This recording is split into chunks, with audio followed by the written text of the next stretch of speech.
She said it like a verdict, not a flirt. "You won't last a night with me?" The city lights burned behind her like a warning, not an invitation. I should have walked away. Instead, I heard myself say yes, and in that moment, everything quietly changed. "My name is Caleb Rowan. I'm 28, a former paramedic turned security contractor, and I'd just finished installing a high-end alarm system in Elena Ashford's penthouse when she decided to test me. Elena Ashford, 32, self-made, worth more money than most people see in a lifetime, founder of a security tech empire built on keeping danger out. She stood near the floor-to-ceiling windows, arms folded, posture sharp, eyes steady in that way people get when they're bracing for disappointment. The skyline of Los Angeles stretched behind her, glittering and indifferent. "Challenge accepted," I said, not because I wanted to win, but because I'd already been losing sleep over her for weeks. 3 weeks of early mornings and late installs, of coffee cups she remembered exactly how I took, of her correcting my wiring diagrams with a precision that was equal parts humbling and impressive. 3 weeks of noticing the shadows under her eyes, the way she flinched at sudden sounds, the ritual of triple-checking, locks even while surrounded by enough security to protect a small embassy. She turned when I agreed, surprise breaking through her practiced control. "You don't understand what you're agreeing to." Her voice stayed level, but something brittle lived underneath it. 5 men said the same thing. Midnight scared them. Dawn erased them. Every one of them left. I didn't argue. I didn't posture. I just told her the truth. I wasn't those men. I'd grown up learning what fear did to a person when night fell. I'd watched my mother wake up screaming, trapped in a past she'd escaped in daylight but relived in the dark. I'd spent 7 years on ambulances and in living rooms, holding people together while their worlds collapsed. Trauma doesn't care about success or money. It wears whatever face it wants. "What happened to you?" I asked, gently enough that it didn't sound like an interrogation. Her jaw tightened. She stared out at the glass, at the city she'd conquered but never truly rested in. When she spoke, her words were measured, rehearsed, like something she'd practiced alone. 2 years ago, someone broke in," she fought back. She survived. And yet she hadn't slept through a night since. The woman the world knew existed only in sunlight. After dark, she became someone else, someone she believed no one could endure. The way she said it told me she'd already decided how this would end. She didn't know I'd already fallen for her long before this moment. Long before the challenge, I'd fallen for the way her hands shook when she signed the final paperwork, for the way she pretended not to notice. I'd fallen because watching her suffer alone had become unbearable. I set my tool bag down, slow and deliberate. "So what actually happens tonight?" I asked. "What am I really agreeing to?" She studied me, searching for the crack where confidence turns into retreat. Then she poured herself whiskey she wouldn't touch and finally told me the schedule of her private hell. 10 p.m., the first nightmare. Midnight, the panic attack. 2 a.m., the moment she'd try to drive me away. 4 a.m., the worst of it. And if I was still there at dawn, she said, her voice almost breaking, no one ever had been. I checked my watch. An hour and change until 10. "Then we've got time," I said. The city dimmed as night crept in, and I watched Elena's armor begin to slip. She moved through the penthouse with military focus, checking locks, adjusting monitors, drawing blackout curtains that sealed us away from the world. The room grew smaller, more intimate, less forgiving.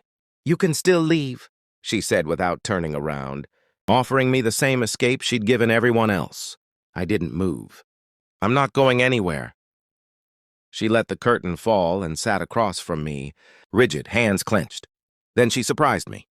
"Tell me about your mother," she said. I understood the test. I told her the truth. About the screaming. About sitting beside my mother night after night, reminding her she was safe. That it didn't fix things fast, but it mattered. Elena listened like someone starving for proof. She told me about the last man who almost made it.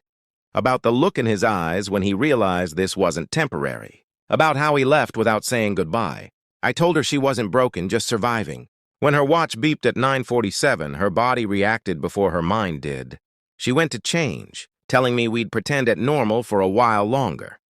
When she came back, stripped of her corporate armor, wearing an old college hoodie and sweatpants, she looked achingly human. We ordered food. We talked, we laughed. For half an hour, the war paused. Then her phone alarm went off. 10 p.m., the color drained from her face. "It's time," she said.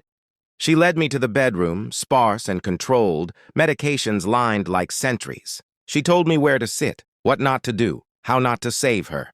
She gave me one last chance to leave. I stayed.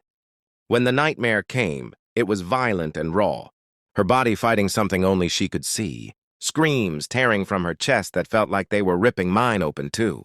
I stayed where she asked, only moving to keep her from falling. I spoke softly, anchoring words into the air. When she woke, gasping and ashamed, she wouldn't look at me.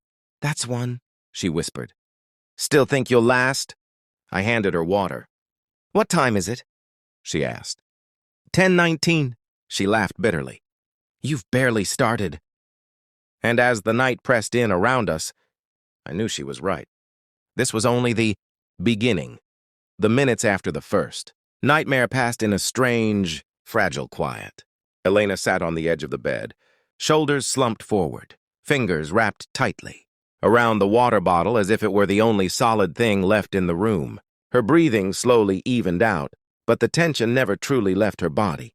Trauma doesn't disappear when the screaming stops. It just waits, patient and cruel. I stayed where I was, close enough that she could feel my presence without feeling cornered. The bedroom clock ticked loudly in the dimness. Each second, another reminder that the night was still young and the hardest parts were yet to come. She finally lay back down, not to sleep, but to rest, staring up at the ceiling like she was waiting for it to crack open.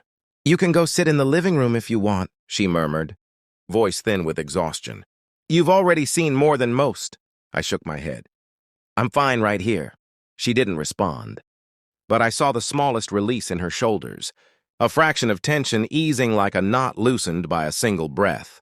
The city outside was silent behind the blackout curtains, and inside that penthouse, time stretched unnaturally, elastic and unforgiving. By 11, she was up again, pacing barefoot across the hardwood floors, checking the security feeds one by one, eyes scanning for threats that logic insisted weren't there. I followed at a distance, not shadowing her, just existing in the same space. She stopped suddenly in front of one monitor, leaned closer, then exhaled sharply and turned away. "This is the part people don't get," she said without looking at me. "It's not just fear.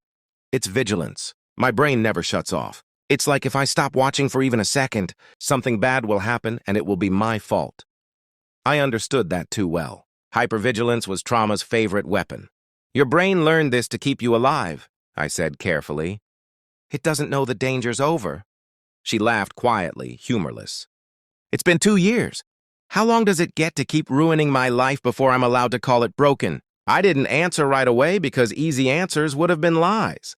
Midnight crept up on us exactly as she'd predicted, announced not by an alarm but by the sudden change in her breathing. 1 second she was standing there, arms wrapped around herself. The next, her chest hitched, her eyes widened, and she pressed a hand flat against her, sternum like she was trying to hold her, heart in place. "Caleb," she gasped. I can't breathe." Panic attacks are liars, but they're convincing ones. I guided her to the couch, slow and deliberate, keeping my voice steady even as her fear spiked. She was shaking violently now, breaths coming too fast, too shallow. "I'm dying," she said, tears streaming freely. "Something's wrong. I need help." I knelt in front of her, took her hands, grounding her without restraining her. "Listen to me," I said. "This feels terrifying, but it's not dangerous. You're safe. You're here with me." She shook her head. Desperation etched into every line of her face. "You don't know that. Call an ambulance, please." The old paramedic instincts kicked in, but so did experience. "I do know," I said gently. "And I need you to trust me. Breathe with me." I counted aloud, slow and firm, giving her something external to anchor to when her own body betrayed her. It took 20 minutes. 20 long, grueling minutes of reminding her that the feeling would crest and fall, that her heart wasn't failing, that her lungs were working just fine, even when they insisted they weren't. When it finally passed, she collapsed back against the cushions, utterly spent. Shame flooded her expression almost immediately, like a reflex. "That's 2, she whispered. "This is where they usually start thinking about excuses." I sat beside her, close but not crowding. I'm still here. She looked at me then, really looked, like she was trying to reconcile what she expected with what she was seeing. You won't be by morning, she said quietly. No one ever is. The hours between midnight and 2 crawled by. She tried to distract herself with meaningless tasks, reorganizing a bookshelf that didn't need it, wiping down a kitchen counter that was already spotless. At 1:48 a.m., she stopped mid-motion, shoulders tensing. It's coming, she said. This is when I make you hate me. I braced myself, knowing what trauma often did when it felt cornered. Sure enough, the anger came sharp and sudden, a defensive blade swung wildly. Why are you really here? She snapped, turning on me. Do you need to feel like a hero? Is this some twisted way of fixing your own issues? Because I don't need saving. The words were calculated, targeted, designed to wound deeply enough that I'd retreat. I didn't rise to it. I'm here because I care, I said simply. That only seemed to fuel her. You don't know me, she shot back. You know the daytime version. You haven't lived with this. You haven't lost people because of it. She moved toward the window, fists clenched. Everyone leaves when they realize this is permanent. I stood, keeping my distance. Maybe it is permanent, I said, but that doesn't mean it defines your worth. She turned on me then, tears streaking down her face, fury cracking into despair. You think love fixes this? She demanded. It doesn't. It just makes it hurt more when it fails. I met her gaze and didn't flinch. I don't think love fixes it, I said. I think love stays anyway. That seemed to take the wind out of her sails. She sank into a chair, covering her face, shoulders shaking. Why won't you leave? She whispered. I didn't answer with poetry or promises. Because you asked me to stay, I said. And because I can. Silence settled again. Heavier now, charged with everything she'd said and everything she hadn't. By the time 4 a.m. approached, exhaustion weighed on both of us, but especially on her. She looked hollowed out, like the night had been slowly carving pieces away. When the fourth nightmare came, it was worse than the others. This one dragged her through not just the invasion, but everything that followed it. The disbelief, the questions, the way people looked at her when she tried to explain why she wasn't okay. She woke sobbing, the kind of crying that sounds like it's tearing something loose inside. This time I didn't stay in the chair. I moved to her without thinking, wrapped my arms around her, anchoring her body to something real and solid. She fought me at first, weakly, then collapsed against me, clinging like she was afraid she'd disappear if she let go. I'm still here, I murmured over and over, the words becoming a lifeline in the dark. Her sobs eventually slowed, her breathing evening out as sheer exhaustion pulled her under. She slept finally for more than a few stolen minutes, her body giving in because it had no fight left. I stayed awake, watching the slow rise and fall of her chest, guarding that fragile piece. When the first hints of dawn began to soften the darkness outside, she stirred, blinking up at me like she couldn't quite believe what she was seeing. You stayed, she said, wonder breaking through disbelief. I smiled faintly. I told you I would. And as the light grew stronger, washing the room in pale gold, something shifted in her expression. Not healed, not fixed, but hopeful. And sometimes hope is the bravest thing of all. Healing would take time, patience, and probably more nights than either of us could count. But she wouldn't face them alone anymore. Not now, not ever. She lifted her head again, eyes searching mine, still raw but no longer defensive. So, you're not going anywhere? She asked softly, almost afraid to hear the answer. I shook my head. Not unless you ask me to. And even then, I'll probably stick around. Her lips curved into a faint, weary smile, the kind that had survived too many battles to be called naive. I've never felt this, she admitted. Not safe, not normal, not like someone cares enough to stay. You deserve it, I said simply. You deserve someone who stays through everything. Not someone who comes and goes when it's convenient. Not someone who runs when it gets hard. You deserve dawn. She blinked. Tears threatening, but this time softer, lighter. She let her hand rest in mine, unafraid, steady. We didn't need words for a long while. The city stretched beneath us, vibrant and indifferent, the sun lifting every shadow it could reach. In that quiet, I realized that the night had not broken her. It had revealed her. Every fear, every wound, every night terror, all of it had existed.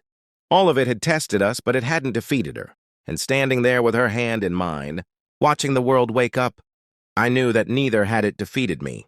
The darkest hours had passed, but the bond forged in them was unbreakable. "I'll stay," I said again, softly. "Not because I can fix you, not because I'm brave, but because I choose to. All of you, even the nights you think you're too much to handle. I choose to stay." She leaned her head on my shoulder, exhaling a breath she had been holding for 2 years, maybe longer. "Thank you," she whispered, "for staying, for not giving up on me." "Thank you," I murmured back, "for letting me." The penthouse remained quiet except for our breathing and the gentle hum of the city beyond the windows. Nothing magical had changed. There would be more nightmares, more panic attacks, more moments when her mind would betray her body. But there was one thing now that would never change. She would never face those nights alone. She would have someone who stayed, someone who chose her every hour of darkness, every hour before dawn. And in that choice, we found more than survival. We found hope. Dawn was here. She rested her head against my chest again, and we watched the sunlight slowly fill the room. The city outside woke to its ordinary rhythm, unaware of the battles fought in Penthouse 24A, unaware of the courage that had stayed quietly, steadfastly beside someone's pain through the darkest hours. For the first time in years, Elena Ashford felt it, the rare, unshakable knowledge that she could survive the night, that she could survive anything, and that she would never have to do it alone again. I tightened my hand around hers. "Challenge accepted," I whispered. "Challenge won." And in that small, quiet moment, it was enough. Sometimes love isn't loud or heroic. Sometimes love simply stays when the darkness falls and only proves itself by existing, by enduring, by witnessing. And for Elena Ashford, for the first time in a long time, the night had lost. Dawn had finally broken.